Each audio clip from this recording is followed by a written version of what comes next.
Greetings, YouTube.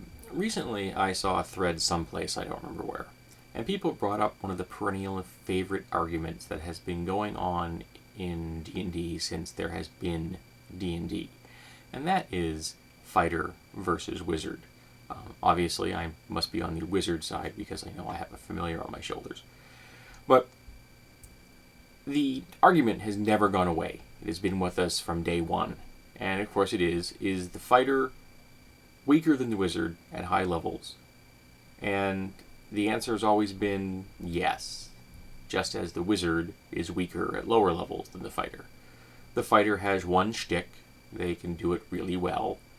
They can do it every single round, multiple times, in most editions of the game. In Pathfinder or 3.5, you can have as many as 4 standard sword and board attacks at 20th level, more if you're taking into account attacks of opportunity, or you've gone into the 2-weapon fighting tree, things like that.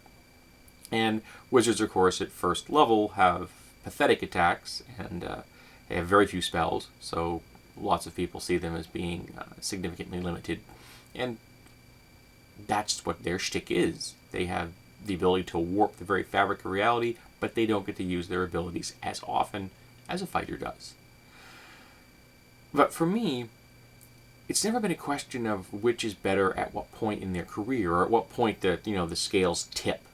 Depending on who you talk to, there will be different. Some say at 6th or 10th or 12th level that things start to go in favor of one or the other. But for me, people that want to play fighters and people that want to play wizards or mages, whatever you want to call them, are looking for very different gaming experiences.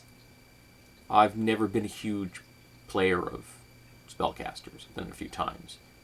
Much more likely I'm going to be playing some kind of fighter type, ranger, fighter, or a combination of fighter and something else. Frequently a dwarf or a human. And it is an experience that I'm looking for much different than someone who wants to play someone that has to deal all those fiddly bits that a wizard has. And I know people that love those fiddly bits, that they get as much joy from tracking spells and magic items and feats and all those things that they do from actually playing the character.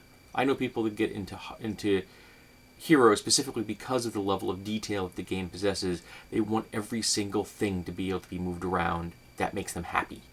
That's cool. But I want to know, for the people that see this video, do you consider this a legitimate gripe, one way or the other? Or do you think that the people looking for these different types of gaming experiences are getting something out of the game that goes beyond the debate between fighter versus wizard? I'm interested in hearing what people have to say.